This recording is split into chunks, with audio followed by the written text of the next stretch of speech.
이번 영상은 현재 시장에서 제가 중요하게 보고 있는 이 두 가지 체크 사항에 대해서 우리가 생각해 보는 시간을 갖도록 하겠습니다. 지난주 금요일 날 또 나스닥이 2.05% 이렇게 큰 폭의 음봉이 나왔습니다.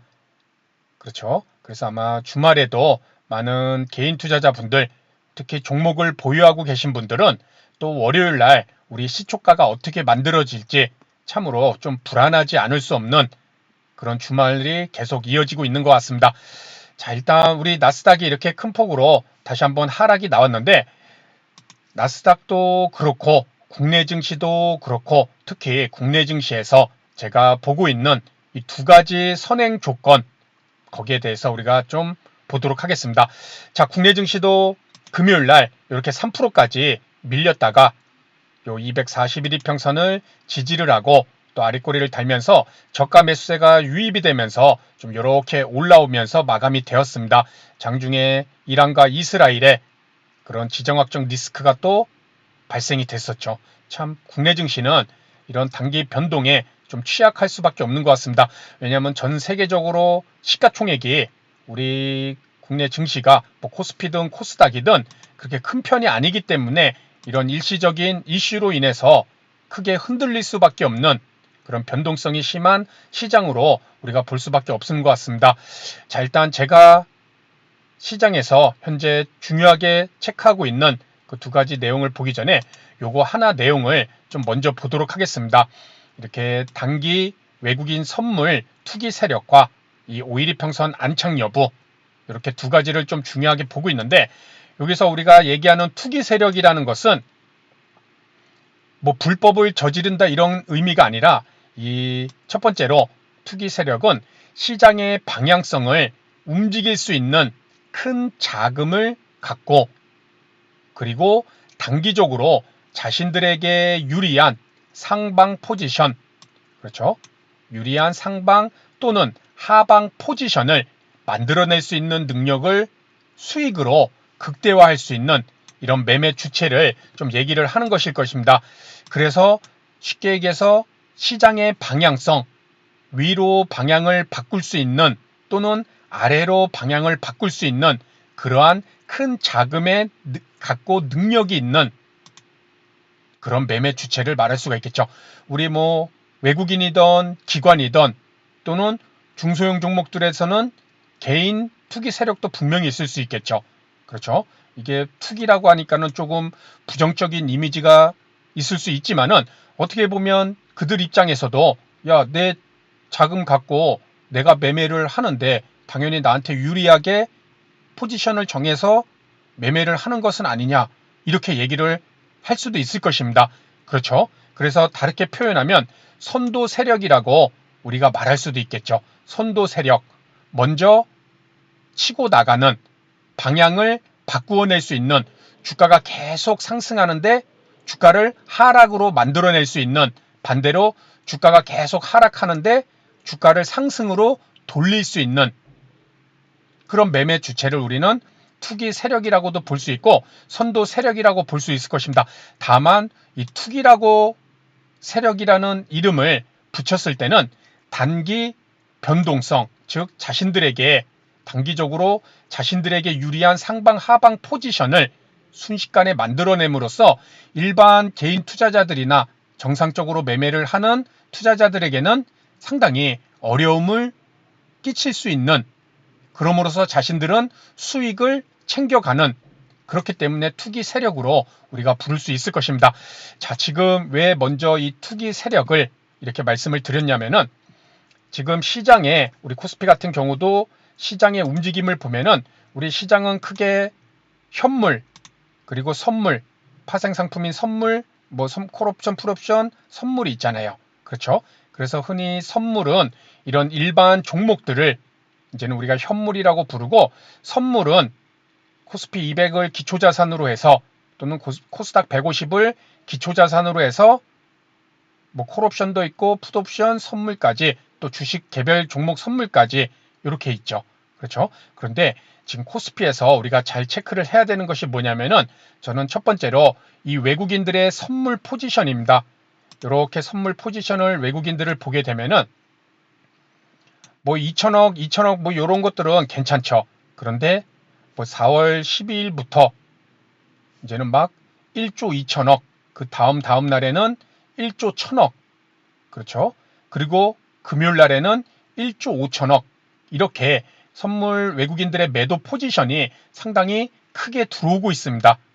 이것이 뭐 장기적으로 코스피가 쭉 빠져서 미리 뭐 매도를 치고 수익을 극대화하고 이럴 수도 있지만은 단기적으로 이렇게 큰 자금이 순식간에 들어왔다가 또 빠져나가고 이러면서 변동성을 키우면서 자신들의 수익을 극대화시키는 그런 매매 포지션을 분명히 취할 수가 있다는 것이죠.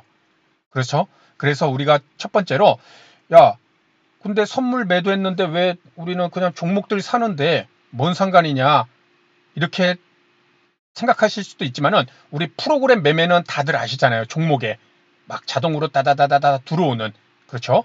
이런 선물 포지션에 따라 이런 현물 일반 대형 종목들에는 프로그램 매매가 막 들어왔다 나갔다를 이 선물로 충분히 컨트롤을 할 수가 있다는 것입니다. 그렇죠? 왜냐하면 그 프로그램 매매 자체에 기본적으로 차익 거래와 비차익 거래가 프로그램 매매를 돌리는 기준이 되잖아요. 그렇죠? 그래서 선물 포지션의 지수와 그리고 현물의 기초자산 코스피 200이 이론적으로는 지수가 같아야 되는데 외국인들이 선물을 막 매도를 때린다. 선물 지수는 떨어지는데 코스피 200 현물 지수는, 그렇죠, 기초자산인 코스피 200은 안 떨어질 수가 없죠. 이론상으로 같아야 되니까. 그러니까 떨어져야 되죠. 외국인들이 선물을 막 때려버리니까 매도를 낮아지는데 현물도 코스피 200 지수도 낮아져야죠. 그렇게 되면은 프로그램 매도 물량이 대형주에서 막 나온다는 것입니다. 그래서 결국에는 외국인들이 선물을 매도를 막 하면서 선물 지수가 낮아지면은 거기에 따라 현물에서 프로그램 매도 물량이 대형주를 중심으로 맞추려고 막 나온다는 것이죠. 매도 물량이. 그렇죠. 이러한 상관관계로 인해서 이렇게 차익 프로그램에 따라서 프로그램 물량이 막 매도도 나올 수 있고 반대로 선물을 막 사면은 현물도 올라가야 되니까 또 프로그램 매수가 들어오면서 대형주들 막 매수하게 되고 이런 식으로 이 선물이 오히려 현물을 움직이는, 그렇죠, 꼬리가 머리를 흔드는 그러한 모습이 나올 수 있다는 것입니다.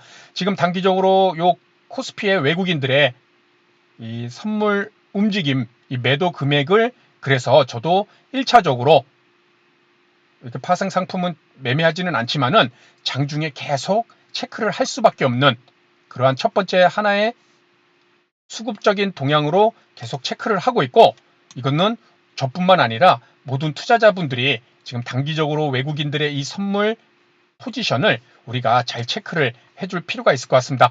이들이 뭐 투기 세력이다 이렇게는 확정은 할 수 없지만 단기적으로 이렇게 큰 매도 물량이 짧은 기간에 막 들어오고 있다는 것은 이들이 언제든지 매도 물량이 더 들어올 수도 있고 언제든지 또 치고 빠져나갈 수도 있는 그런 투기 세력으로서도 우리가 분명히 볼 수도 있다는 것입니다. 자, 그리고 두 번째는 코스피와 코스닥, 뭐 나스닥도 마찬가지죠. 제가 여기 제목에 써놓은 것처럼 5일 이평선 안착 여부입니다. 지금 이런 식으로 뭐 선물에서 외국인들의 매도 물량이 막 나오고 프로그램도 매도가 나오고 막 이러면은 이 차트상에 지금 나스닥 일봉 차트인데 요 짧은 5일 이평선, 저는 빨간색을 5일 이평선으로 해놨는데 요 5일 이평선을 회복하지 못한다는 것은 그만큼 5일이면은 말 그대로 일주일이잖아요. 월, 화, 수, 목, 금. 이 짧은 5일 동안의 평균 종가의 평균을 현재 주가가 뛰어넘지 못하고 있다는 것은 단기적으로 매도세가 그만큼 강하다는 것이잖아요. 매수세를 이기는 매도세가 강하다. 그래서 이 5일 이평선을 회복해서 안착할 때까지는 위로 올라타고 2, 3일 정도 버텨줄 때까지는 우리가 매우 조심스럽게 계속 시장을 보수적으로 봐야 된다는 것입니다. 자, 다시 코스피 일봉으로 와서 코스피 일봉 보면은 빨간 5일 이평선을 이때부터 이제는 거의 계속 종가상으로 안착을 하는 모습이 한 번도 안 나오고 있죠. 그렇죠? 뭐 상승이 나오지만은 다 5일 이평선을 돌파하지 못하는 상승이죠. 양봉도. 그것은 낙폭 과대에 따른 기술적 반등으로 우리가 볼 수밖에 없다는 것입니다. 그래서 코스피도 이 빨간 5일 이평선을 회복할 때까지는 매우 조심스럽게 봐야 될 것이고, 코스닥도 한번 볼까요? 코스닥도 먼저 맞았죠. 여기서부터 이 빨간 5일 이평선을 한 번도 돌파하지 못했다가 요때 목요일날 2.72% 강하게 5일 이평선을 회복했지만, 여기서 2, 3일 정도 옆으로 더 횡보를 해주면 더 좋았을 텐데, 어제 금요일이죠. 금요일날 이렇게 또 한번 음봉을 맞고 5일 이평선을 다시 재이탈을 했습니다. 그래서 5일 이평선을 안착, 즉 회복할 때까지는 우하향에서 횡보로 돌리는 그러한 모습이 나올 때까지는 뭐 어렵게 생각하지 마시고 이런 구간을 보시면 됩니다. 지금 다시 코스피 일봉으로 왔을 때 이 빨간 5일 이평선을, 여기도 마찬가지죠.